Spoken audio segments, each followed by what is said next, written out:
Welcome to this episode of Opening Up. This is, I believe, our sixth podcast. I have been off the air for a little while, but it is great to be back and to welcome our special guests at really a very vibrant time at SAR Academy. We're a few days before Purim, and it's really a happy month for the Jewish people. Simcha of Adar Simcha. It's certainly a time that we try to focus on our, I would say, internal happiness. And what I wanted to do is talk about some of the things that happen here at SAR, and actually have happened for a long time at SAR, around the holiday of Purim. But in particular, to talk about it from the perspective of young children. And the guests that we have today are really experts when it comes to young children. I have Alana Rifkin Gelnick, who is the director of our ELC, the Associate Principal of SAR, who is responsible for our ELC and the wonderful new building that we have moved into a couple of years ago, who is deeply involved in the design and thinking about what a proper ELC building should and could look like. And I'm also joined by Dr. Shoshana Dachs, who is the incredible psychologist of our ELC and who spends her days making sure that our 2, 3, 4, and 5-year-olds are taken care of in all kinds of ways. And we're very, very grateful.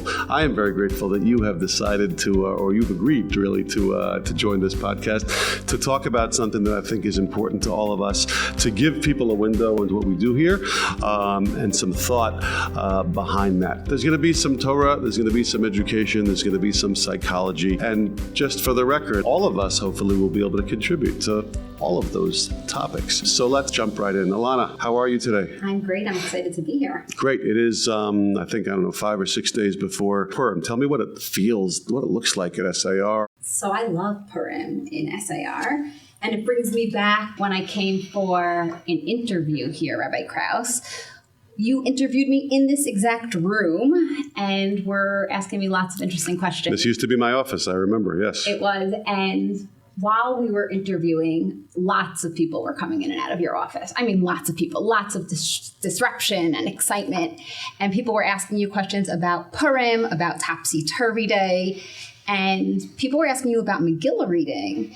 And I remember looking at you and saying, Rabbi Krauss, you're open on Purim? And you said, of course we're open on Purim. Now, where I'm from, we're not open on Purim. I went to SAR, so I just thought everyone was open on Purim. And I was shocked by it. And when I asked you why, you said, of course we're open on Purim. We're the community. Everybody comes here to celebrate. We learn about it. Our 8th grade students learn how to learn Megillah. And we are here, and we do that together. And I remember being blown away by that idea. And it was at that moment that I knew that I had to be here. So obviously we didn't scare you away. You decided to come here, even though it was a little topsy-turvy around that time. And let's go back a little bit, because I came to SAR in 1981 as a 6th grader, and actually one of the many formative experiences I had here was I was taught by Rabbi Stuart Clammer, who I think went on to be the principal of Maimonides, among other things. He taught me and the 8th grade, 7th and 8th grade boys how to read the Megillah, and that was a skill that I picked up. I ended up learning how to read the whole Megillah, but it all started here, and now it's funny. Now we have a lot of 8th grade boys who are reading the Megillah, so everyone gets like 3 or 4 psukim, and a few kids take on reading the Megillah for bigger chunks of the Megillah for others, and now we have our girls reading the Megillah as well. But yeah, it really has been for a long-standing tradition here, and something that we're proud of, because it's one of those opportunities that we have to be open on a holiday, right? You can't be open on Pesach. That's not really practical, but we're open Chol HaMoed Sukkot, we're open on Purim, we're open on Hanukkah almost every year, and it's a great time to just to kind of practice what we preach and to learn about, or to do the things that we learn about. So yes, it is a wonderful time here. Dr. Shoshana. Mora Shoshana. Tell us from your perspective. You didn't interview during Adar. This might have been a little bit newer to you. How long have you been with us at SAR? And tell us what it feels like down there. I've been here. This is my 9th year at SAR. I think one of my favorite things about having school open on Purim is it being a day that is just so exciting for everyone. And to have that experience with Sibor, like all together, I think is a very special thing that can't be replicated. I think we might be one of the only schools that has Purim together. Yeah. And Megillah here with school open. But the truth is, like I said, Purim's in 6 days. I mean, I think it feels like we're feeling it now already. So let's go backwards a little bit. Rosh Chodesh Adar, we got back from vacation this year. It doesn't always obviously work out that way, but we got back from vacation last Tuesday. Maccabees. Did you like the Maccabees? The ELC was so excited about the Maccabees. So these activities have been going on. I mean, did we learn anything this whole month? Is it just a kind of a chaotic month? Is it just a month of fun activities and concerts? Or, tell me about that.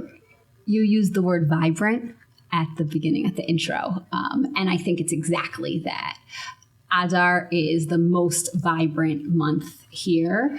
And there's lots of learning. There's lots of experiential learning, which is something in the Early Learning Center that we hold at our core. So you're coming into classrooms and you're seeing shushan and costumes and lots of fabric that children try on.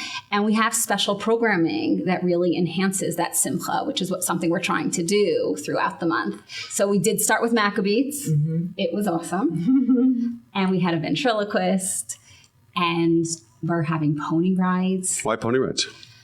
Oh, I think I get it, but explain. Yeah. You think you get it? There's a reference there. Mordechai. We want our students, our 4-year-olds and 5-year-olds, spend a tremendous amount of time learning the story of Purim. And we want them to feel like Mordechai on those ponies. It's become tradition, actually. I think it's our 5th or 6th year. Could be. I think so. Doing it. And students get all dressed up and come down to ride the pony, and then, of course, make references to it in their classrooms as well. Okay, so there's clearly a lot going on. We had, on Friday, we had Turn Friday into Shabbat, or Friday is Shabbat of SAR. It's just, again, just to really, in the spirit of an Ahafochu, in the spirit of mixing it up a little bit. Tomorrow we're going to have Power of Words Day again, obviously connected to Purim, to the concept of the power of words, Ki im hacharesh tacharishi beit hazot, where Mordechai told Esther, you can't be silent, you have to use your words for good. And that really changed the history and the destiny of the Jewish people. So we have a long-standing tradition in memory of Matt Fenster, Zichrono Livracha, where we learn, the whole school learns about the power of words. So different themes on different days leading up to Purim, and it's really a special time. Rosh Hashanah, I asked my students, can you be commanded to be happy? How do you wake up and say, okay, today's going to be a happy day? And I guess, the other half of the question is shouldn't every day be a happy day? Why would that be limited to Adar? I love it. It's interesting. What we talk about a lot with parents and teachers of young children is I think people have a tendency from a very good place in their heart to say to kids, don't be sad, don't cry, don't be sad. And what we try to impress upon people right away is you cannot tell someone how to feel or how not to feel.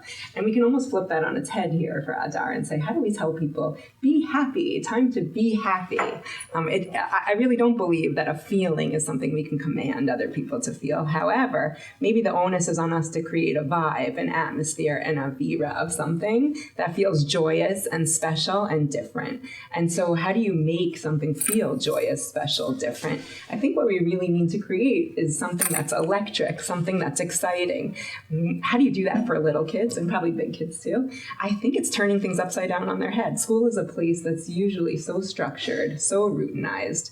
You come here and it's so predictable. You know what every day is supposed to look like. And here, talk about topsy-turvy. We turned it all upside down on its head. There are things that are so unexpected that will happen.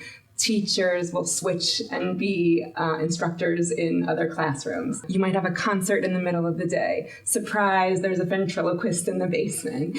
Guess what? We're jumping on ponies. And what is it about the surprise that makes it special or electric or exciting? I think it's that unpredictability. And what's funny about that too is, can you really say that that makes someone happy? I'm not actually sure.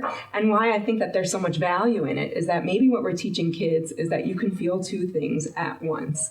You can feel really excited about something and also a little nervous about it. And so when things are unpredictable, maybe that feels a little uncomfortable, but it also feels really exciting. So is that like part of the educational experience? Like you can't predict everything, and maybe you have to learn. Maybe we're learning excitement and resilience at the same time. Or maybe that two emotions can be co-activated, right? At the same time. You taught me something. I quote you all the time when you say, what we used to say, I haven't said it since you stopped me. You get what you get and you don't get upset. And I think you heard me say that. I hope I didn't say it to a kid. Maybe I was just talking about it in some kind of adult conversation. And you said to me, Rabbi Krauss, that is not appropriate. Of course, why shouldn't you get upset? I mean, kids get upset all the time. And why would you teach a kid not to get upset? If you're feeling upset, get upset. Just maybe learn how to deal with that upset. Right. So you just reminded me of that when you were talking about how we manage our emotions. And we spent a lot of time talking about labeling emotions and what to do about them in the ELC. In all our classrooms, students could talk about happy, they could talk about sad, they could talk about frustrated, they could talk about ecstatic, right? Depending on who they are. And then what do you do when you're feeling this way? And what actions can you take to help you feel if you're feeling sad, how you could feel, happier, or what you could do if you're feeling mad, what you can do to help yourself. So it's not necessarily mandating happiness, because happiness can't be mandated. But I guess it might be setting the stage for trying to create the environment that will produce happiness. It's interesting. I was just thinking about it as we were talking. I guess we're lucky or grateful that we're not in session in the summer, where actually the opposite is true. Mishenichnas av mima'atin b'simcha, where you're almost mandating sadness. And who wants to do that? And especially who wants to do that for little children? So I guess we don't really have that challenge directly. And certainly, if you have to mandate happiness or sadness, I would certainly rather be in school during Adar than during the month of Av. But it sounds like you're talking about trying to create, the right ingredients or the right environment. But let me ask you a question. I mean, it sounds like you're describing, or are you describing like chaos? Don't we like structure? Especially younger children, don't they need structure? Do kids have a hard time when new teachers walk into their class for teacher swap, or when there's a lot of stimulation around them? Does it happen that the opposite effect is created? And what do you do for those children who have a hard time with it? You used the word resilience before. I think it's so important, because what's exciting for one might be like devastating and difficult for another. I love roller coasters. I really don't. I just use that as an example. Alana probably does. I can't stand roller coasters. I like roller coasters. Right. There you go. See, everybody likes certain things and others feel like super uncomfortable. But what is it that she likes? It's the thrill of it. And that feeling doesn't feel so good for me, that thrill. So for some kids, they're going to like the thrill of like a lights out concert, right? Or loud booming sounds in there, or feeling the rhythm in the floor. Other kids might really feel uncomfortable about it.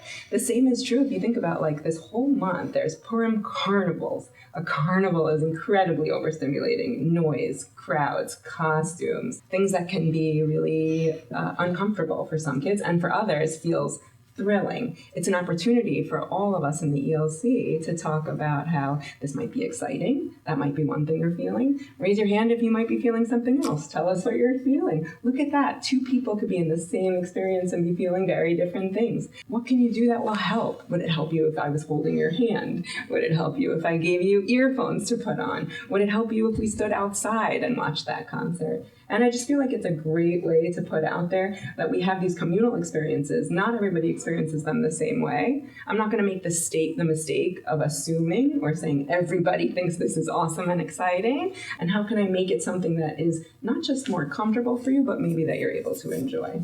That's a great message for parents to think about too, because shul is like that. Purim Seudah could be like that. A carnival could be like that. And then we spend some time celebrating when kids do things that are hard or not comfortable for them. Alana, you wrote both of you wrote a letter to our parents that I think we sent out a couple of days ago around these days and these weeks. What were some of the highlights of that letter? What do you address for them? Shoshana and I have spent a lot of time thinking about Purim and all the things that are expected. And I know I grew up in a house that Purim's amazing. It's incredible. It's the greatest day of the year. And I think we know more now. I think we know that it's not always that way. So we spent some time highlighting what those things that could be tricky are and what we could do to help alleviate stress if there is stress, and to get into that simcha and to get into that happiness. So one of the things we talk a lot about is that the music, the singing, and something I'm thinking about when you said carnival is lots of bodies. A lot of bodies close to each other, bodies that are close to each other. Groggers. Yeah. Groggers. A lot of noise and a lot of bodies. Okay. And knowing that that could be something that could be hard. We spend time in our classrooms planning for it. Mm-hmm. So our students all make groggers and they practice with groggers. Today I walked into a threes classroom and they were shaking their groggers when the teacher was saying Haman. And I think they're really going to be ready for next week when we gather together as an ELC and read some of the Megillah. When we say Haman and 250 children are together doing that, that will be a louder sound. But they'll have had the practice in their classrooms to do it so that they could enjoy it in a different way. When my kids were in the ELC, I think they wrote their own Megillah. Tell me about that and how that's evolved. Over the years, that's evolved. We want students to be able to retell the story, and we also want them to be thinking critically about the story. So classes now talk about the story and have students retell it, and also say, how do you think Vashti felt when she was told that she can't come? And how do you think Achashverosh felt when he was tricked? And we talk about feelings again. We weave feelings into the story over and over again and ask more thinking questions so that there's more thought that goes into it. Feels like that's a segue right into Pesach, right? You're going from one story to another story and talking about, teaching about stories, telling stories, asking questions. Yeah, sometimes Paro and Haman get confused. They get confused. That makes sense. Now, there's something else that I think has evolved over the years, and it's been a long-standing tradition. Although there are interesting possible origins of this tradition, has to do with dressing up and costumes. Let me hear about that. So I think one of the cornerstones of early childhood is getting to pretend. And a big part of pretend is dress-up play. And so even outside of Purim, something that's happening in our classrooms all the time is that there's a pretend play area where they can be, let's say, for example, in a kitchen, putting pretend pots on a stove, which would be something never allowed in their household because kids would never be allowed around fire, right, for example. And there's something super exciting about trying on the role like a mommy or a daddy or a caregiver who is able to do those very grown-up things. Kids are constantly trying to be something that they're not or that they're not yet, right? So it's super fun to dress up like a lion because I'll never be a lion. So it's super fun to get to try that on and be something as powerful and courageous and commanding as a lion. And I'll never be one, but now's my opportunity to try that on. There's also real excitement in being able to dress up and try on being someone that I am not yet, like a daddy, a grown-up, a mommy, a caregiver. Those people seem really a teacher, a mora, a principal for a day. And those are things that are super exciting for kids to be able to do. They feel so powerful when very often they are not the people in the driver's seat who get to make decisions and be in charge of their own lives. And it's great to be able to try that on for 10 minutes. So it sounds like you like it. We love dress up. It's something that happens all the time. Costumes are not even necessary for kids to be able to have the magic of dress up. Like Alana was mentioning before, there's pieces of fabric in the classroom that are getting wrapped around people and magically So I don't have to go out and buy, parents don't have to go out and buy things. No, totally not necessary. No. You could make, all day we make things. So today, a 2-year-old decided he wanted to be a pirate. So they created a patch for his eye, and then another student said, we need a pirate stick. I don't know what a pirate stick is, but we made a pirate stick. So you could really be very, very creative and don't need the fanciest or best store-bought costume. You could create anything. And what's off limits? So interesting. I think what kids are most excited to be, like we were saying before, is something that they're not. That's why they often want to be a king or a queen. Royalty, super powerful. A superhero, again, super powerful. You referenced before that we may have had a rule sometime in the past, like before our time, that superheroes were not allowed. We actually don't make superhero costumes not allowed. We think it's a great way for kids to try on being powerful or having magical powers. However, the one thing that we do caution against or discourage is bringing weapons to school as a part of a costume. It's not Sounds reasonable. Yes, I would hope people think that. We're not anti-weapons either for play. We're really not. I think that if you say to kids, no guns, no swords ever, they're going to pick up sticks and turn those sticks into swords, into guns, because there's something really powerful feeling about pretending to use those things. But on Purim, we would like for kids to have two hands free, to use groggers, to do art projects, to participate in a carnival, to hold hands with friends and dance around together.